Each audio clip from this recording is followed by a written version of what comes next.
Night উদযাপন না করে আমাদেরকে আল্লাহর কাছে তওবা করতে হবে। আল্লাহর কাছে বেশি বেশি তওবা করে আল্লাহর কাছে কান্নাকাটি করতে হবে।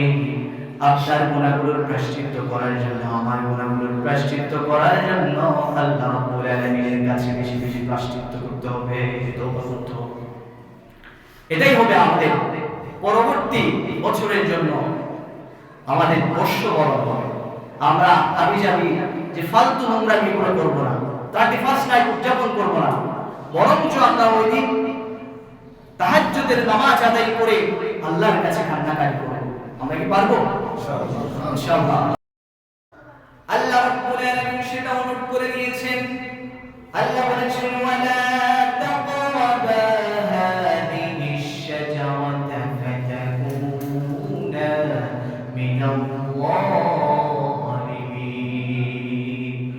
ও আদম, তোমরা জান্নাতের মধ্যে বসবাস করো, ওই গাছের নিকট তোমরা যাবে না, কারণ ওই গাছের নিকট যদি যাও তাহলে তোমরা জালেম হয়ে যাবে। তোমরা কি হয়ে যাবে? জালেম হয়ে যাবে। তখন শয়তান তাদেরকে ফুসলিয়ে বুঝিয়ে ওই গাছের নিকট নিয়ে গেল। তখন আল্লাহ রাব্বুল আলামিন তাদেরকে জান্নাত থেকে বের করে দিল। আদম আলাইহিস সালাম আর হাওয়া আলাইহিস সালামকে বের করে দিল। দেখেন, এই কথা বলার কারণ হচ্ছে আদম আলাইহিস সালাম তার গুনাহের জন্য আল্লাহর কাছে প্রায়শ্চিত্ত করেছেন, আল্লাহর কাছে ক্ষমা চেয়েছেন, হাজার হাজার বছর আল্লাহর কাছে প্রায়শ্চিত্ত করেছেন, ক্ষমা চেয়েছেন। তখন আল্লাহ রাব্বুল আলামিন আদম আলাইহিস সালামকে বললেন, এমন একটা শব্দ, এমন একটা বাক্য বলো। আল্লাহকে বলল, হে আল্লাহ, কিরকম বাক্য বলবো, কিভাবে আপনার কাছে ক্ষমা চাইবো? তখন আল্লাহ বলেছেন, বলো, রব্বানা যালামনা আনফুসানা ওয়া ইন লাম তাগফির লানা ওয়া তারহামনা লানাকুনান্না মিনাল খাসিরিন। আল্লাহু আকবার। রব্বানা যালামনা আনফুসানা, হে আল্লাহ, আমি আমার অন্তরের প্রতি জুলুম করে ফেলেছি, অত্যাচার করে ফেলেছি। ওয়া ইন লাম তাগফির লানা, আপনি যদি আমার প্রতি দয়া না করেন, মায়া না করেন, মহব্বত না করেন, লানাকুনান্না মিনাল খাসিরিন, অবশ্যই আমরা ক্ষতিগ্রস্তদের অন্তর্ভুক্ত হয়ে যাব। তখন আদম আলাইহিস সালাম আল্লাহর কাছে এই দোয়া করতেন, আদম আলাইহিস সালাম, হাওয়া আলাইহিস সালাম। কিন্তু শয়তান, এই ঘটনা বলার কারণ হচ্ছে শয়তান ও আদম উভয়ই ভুল করেছেন। উভয়ই কি করেছেন? ভুল করেছেন। শয়তান কিন্তু তার ভুলের প্রায়শ্চিত্ত করে নাই। আদম আলাইহিস সালাম যখন ভুল করেছে, সেটা আল্লাহর কাছে কি চেয়েছেন? মাফ চেয়েছেন। সেই কারণে আল্লাহ রাব্বুল আলামিন তাকে মাফ করে দিয়েছেন। আল্লাহু আকবার। তাহলে আমাদের গুনাহ হবে, গুনাহ হওয়ার কারণে ডিপ্রেশনের মধ্যে ভোগা যাবে না, অশান্তির মধ্যে ভোগা যাবে না। যতই গুনাহ হোক না কেন আল্লাহর কাছে ফিরে আসতে হবে। কারণ রাসূল কারীম সাল্লাল্লাহু আলাইহি ওয়াসাল্লাম বলেছেন, কুল্লু ইবনু আদম খাত্তাউন ওয়া খায়রুল খাত্তাইন আত-তাওয়াবুন। বনি আদমের প্রত্যেক সন্তান হলো গুনাহগার, তার মধ্যে সবচেয়ে শ্রেষ্ঠ গুনাহগার হলো ওই ব্যক্তি যে ব্যক্তি প্রায়শ্চিত্ত করে আল্লাহর কাছে তওবা করে। গুনাহ করার পরে আবার কি করে? আল্লাহর কাছে ফিরে আসে না। আর রুজু ইলাল্লাহ, আল্লাহর কাছে ফিরে আসে না, আল্লাহর কাছে ফিরে আসতে হয়। রাসূল কারীম সাল্লাল্লাহু আলাইহি ওয়াসাল্লাম আরো বলেছেন, লাল্লাহি আশাদ্দু ফারহান বিতাওবাতি আহাদিকুম মিন আহাদিকুম বিযাল্লাতিহি ইযা ওয়াজাদা। যখন তোমাদের কারো কাছে একটি উট হারিয়ে যায়, উট হারিয়ে যাওয়ার পরে সেটা যখন পাওয়ার পরে সে যেরকম খুশি হয়, আল্লাহ রাব্বুল আলামিন তার চেয়ে বেশি খুশি হয় যখন মানুষ গুনাহ করার পরে আল্লাহর কাছে তওবা করে। দেখেন, একজন মানুষ, আপনি যখন কোনো কিছু হারানোর পরে সেটা পান, যেভাবে আপনি খুশি হন, তার চেয়ে আল্লাহ রাব্বুল আলামিন আরো বেশি খুশি হন আপনি গুনাহ করার পরে যদি প্রায়শ্চিত্ত করে আল্লাহর কাছে ক্ষমা চান। আল্লাহ রাসূল আরো বলেছেন, লাউ ইবনা আদম লাউ বালাগাত যুনুবুকা আনানাস সামাই থুম্মা ইস্তাগফারতানি গফারতু লাকা। ইবনা আদম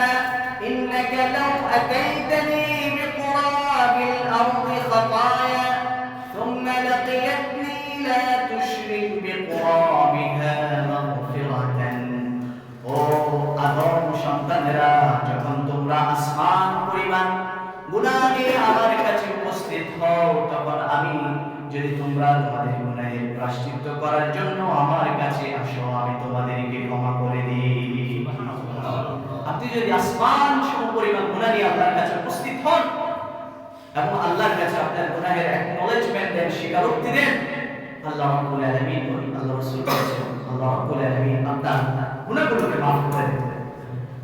তারপরে বলেছেন, আপনি যদি পৃথিবীর পরিমাণ গুনাহ নিয়ে যদি আল্লাহর কাছে হাজির হন, আল্লাহর কাছে উপস্থিত হন, আল্লাহ রাব্বুল আলামিনের দয়ায়, আল্লাহ রাব্বুল আলামিনের মায়ে আল্লাহ রাব্বুল আলামিন আপনাদেরকে ক্ষমা করে দেন।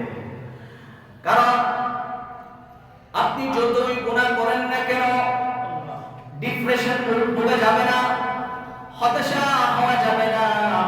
কোরআনুল কারীমের 39 নম্বর সূরা সূরাতুল জুমারের 55 নম্বর আয়াতের মধ্যে আল্লাহ খুব সুন্দর করে বলে দিয়েছেন, কুল ইয়া ইবাদিয়াল্লাযীনা আসরাফু আলা আনফুসিহিম লা তাকনাতু মির রাহমাতিল্লাহ ইন্নাল্লাহা ইয়াগফিরুয যুনুবা জামিআ ইন্নাহু হুয়াল গফুরুর রাহিম। আল্লাহু আকবার। আল্লাহ বলেছেন, হে নবী আপনি বলে দিন, আমার বান্দারা যখন তাদের নিজেদের প্রতি জুলুম করে ফেলে, অত্যাচার করে ফেলে এবং তারা তাদের ভুল বুঝতে পেরে আমার কাছে ফিরে আসে, আমার কাছে যখন তওবা করে, আল্লাহ রাব্বুল আলামিন তার সমস্ত গুনাহগুলো মাফ করে দেন। আল্লাহ বলেছেন, কুল ইয়া ইবাদিয়াল্লাযীনা আসরাফু আলা আনফুসিহিম লা তাকনাতু মির রাহমাতিল্লাহ। Don't be frustrated, তোমরা হতাশাগ্রস্ত হবে না। লা তাকনাতু মির রাহমাতিল্লাহ, আল্লাহ রহমত থেকে হতাশ হবে না। ইন্নাল্লাহা ইয়াগফিরুয যুনুবা জামিআ, নিশ্চয়ই আল্লাহ আপনার সমস্ত গুনাহগুলো মাফ করে দিবেন যদি আপনি আল্লাহর কাছে তওবা করেন। আল্লাহর কাছে তওবা করতে হবে। আল্লাহর কাছে যদি আপনি তওবা করেন, আল্লাহ রাব্বুল আলামিন আপনার জীবনের সমস্ত গুনাহগুলো মাফ করে দিবেন। রাসূল করিম সাল্লাল্লাহু আলাইহি ওয়াসাল্লাম একটা হাদিসের মধ্যে খুব সুন্দর করে বলে দিয়েছেন, মান লাযিমাল ইস্তিগফার জাআলাল্লাহু মিন কুল্লি দিকিন মাখরাজা ওয়া মিন কুল্লি হাম্মিন ফারাজা ওয়া ইয়ারযুকুহু মিন হাইসু লা ইয়াহতাসিব। অত্র হাদিসের মধ্যে যে ব্যক্তি আল্লাহর কাছে তওবা করবে, ইস্তিগফার করবে, তার জন্য তিনটা উপকারের কথা আল্লাহ রাসূল বলে দিয়েছেন। এক নম্বর হচ্ছে, আপনার যত প্রকারের দুশ্চিন্তা রয়েছে সবগুলো দূর করে দিবেন একজন তিনি কে?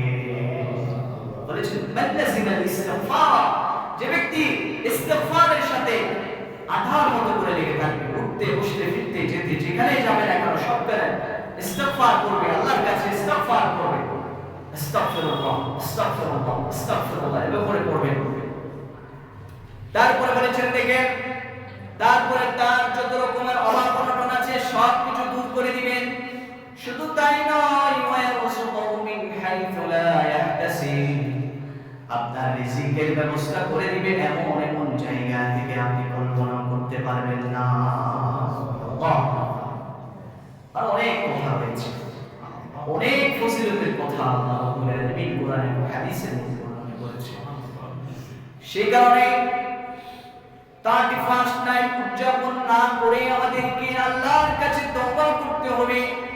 আল্লাহর কাছে বেশি বেশি তওবা করে আল্লাহর কাছে কান্নাকাটি করতে হবে।